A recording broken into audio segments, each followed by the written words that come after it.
What's up guys, my name is Dion and this is my American Horror Story after show that I like to call Freak Show, Freak Out. First, let me start off by saying that I've been watching American Horror Story since season 1. My friend introduced me to it, and then me and my cousin, we got hooked on the show on season 2. We'd watch it live every Wednesday. This past year I actually went to New Orleans just to go and scout out all the locations that they shot the 3rd season in. And I went with my cousin and my mother and my grandmother, and we managed to find the Coven. We found the tattoo parlor where Evan Peters' character's friend went to get a tattoo before the big old bus crash. We found the tomb of Marie Laveau. We found the streets that they wandered down during certain location shoots. We found the cemeteries where they did some of the location shoots. We even found a voodoo shop named after Marie Laveau. Obviously it had to do with the voodoo queen herself. I'm an American Horror Story fan. That's kind of all I cared about. So I just watched the premiere of American Horror Story Freak Show, and I gotta say, I thought it started out a little bit slow. The first 45 minutes kind of dragged on for me.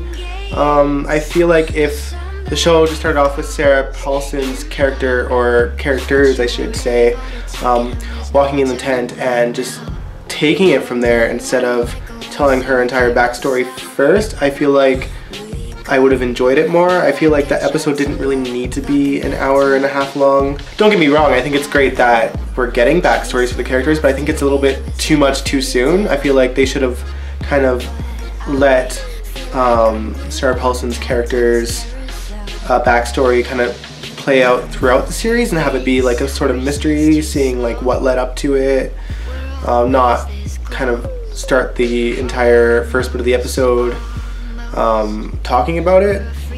I feel like the show really didn't start for me until she actually arrives at the tent, post flashback that was shown at the beginning of the episode. Things I'm digging so far: Jessica's German accent. I think it's very sexy, I think it's very beautiful, and I can't do a German accent worth crap. What else am I digging? I love that we got to hear Jessica singing already in the first episode. I feel like with all the talk about this being her last season potentially of the show, that the writers and producers are probably going to use every bit of talent that she brings to the show. Honestly, she's my favorite actress on the show, and I feel like if she's not in it next year, I'll still watch, but I mean, she kind of is the show in a way, her and Sarah Paulson both.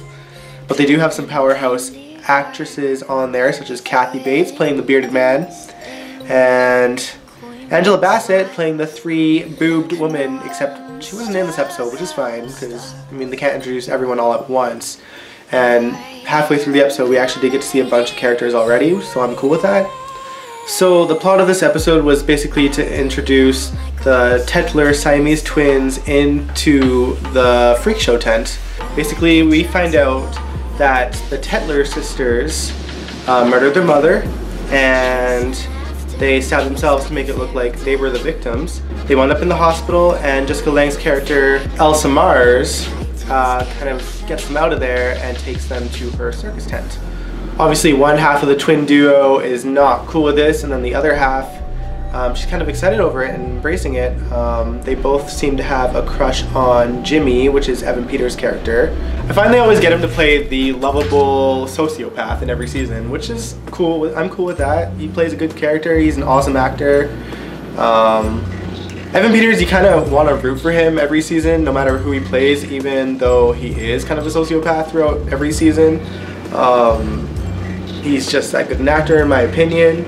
I love that right away he embraces the Tetler twins and makes them feel right at home in the tent. And later on in the episode, when the cops come to visit them and tracks them down, he actually murders the cop to save them. And they kind of, all the freaks in the show kind of create an alliance and decide to just chop up his body and bury it, I guess. I kind of like the fact that they're showing that despite all of their unique appearances and everything, that they really are just normal people just trying to get by in life, and you know, sending out the message that hey, like we we're normal people. We want to be seen as human beings. We want out of this sort of tent life that they kind of have no choice but to be in. But obviously everyone sees them as freaks. And that's how they kind of had to make a living for themselves. Otherwise, they're just going to end up nowhere in their lives.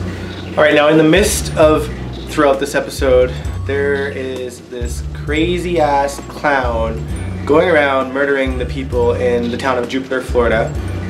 And I mean, I don't know if I didn't pay attention or enough, or if they're kind of leaving his story to play out throughout the series. I'm not really sure. He's basically going around killing people and freaking me out. I'm not scared of clowns per se, but you know, this having a clown kind of committing murder throughout this episode kind of plays onto like the classic horror film of the 50s in a way. Well, at least that's what it reminded me of. And he's kind of just lurking around the tent as well. Like, I don't know if he's actually with the Freak Show gang or if he's just kind of like, I don't know, wanting to be in the Freak Show. I don't know yet. I haven't read spoilers. I don't know if I missed it in the episode that they explained why he's going around murdering people and keeping them held captive. Ooh, let's talk about the reoccurring characters that we were introduced to as well. So the petite woman, I don't remember her name, but she is abso-freaking-lutely adorable. I love her to bits already. The character that intrigues me the most, I'd say, out of the recurring ones is Paul the Illustrated Seal, played by, I think his name was Matt Fraser. Like he's just the most intriguing actor they've brought onto the show this season. I can't wait to see a bit more of him, see what his character is about. Yeah. I want to talk again about Jessica performing Life on Mars. Oh my god, that was so epic. I love getting to see her sing. Ever since her little rendition of the name game in season 2. Again, I think it's great that they show her other talents in the show because Jessica is a powerhouse and I can't wait to see her character flesh out even more than she already has in just this one episode alone. Kathy Bates, the bearded lady, she's kind of also, I guess, the host of the show as well. I don't know. I don't think she's the ringleader. She's just kind of the introductress of the Freaks at the beginning of their opening act. Again, she kind of seems like the mama bear of everybody, including Elsa Mars. She's kind of like the voice of reason, I guess, or kind of the voice telling everyone that this is where they belong, that this is where they need to stay. She's a realist. She knows that because of their appearances, they're not going to be welcomed anywhere else but here in the tent by Elsa Mars.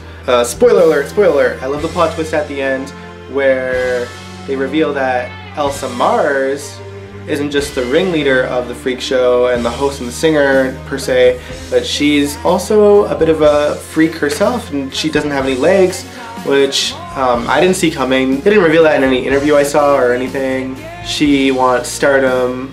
This is like, she's doing this because this is what she wants. She wants fame and fortune, and she wants people to see her, and she's kind of disappointed that the only way people will watch her and see her amazing talents as a singer and a host is to kind of have these freaks come out and play, and really they're not focusing on her anyway, they're just focusing on them.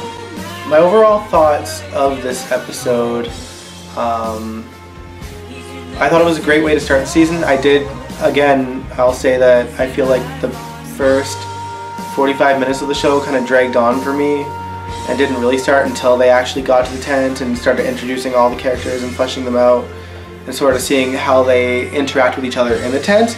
That's when it got interesting for me. I really liked how the show was shot. Like, I really got a sense that the show does in fact take place in the 50s. I thought everyone played their characters really well. I liked, it just felt really realistic to me, I guess. Like I said, every season of American Horror Story I love because it's so...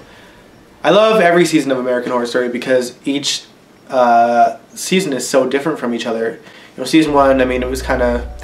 Season 1 wasn't the best, obviously, but they were just starting, and then you get into season 2 and it's a completely different show, but it's like the same slew of actors, and it kind of gives the show like a cult feeling, or like a theatrical, like theater but on TV. All of them have such a wide range of acting abilities that like I'm always intrigued to learn more about each of their characters. And that's no different this year. That's what I love about this show. I am giving the season premiere 4 out of 5 clown heads. Again, I thought it was a great episode. I thought it dragged on at the beginning, but really got into its sort of groove halfway through it. And that's when I started, you know, paying more attention and like just really thoroughly enjoying what I was watching. The music was brilliant. Everything was brilliant. Let me know your favorite characters and your favorite part of the plot. Anything you want to talk about, talk down there about. Okay, alright. I will see you next time on Freak Show Freak Out. Peace out.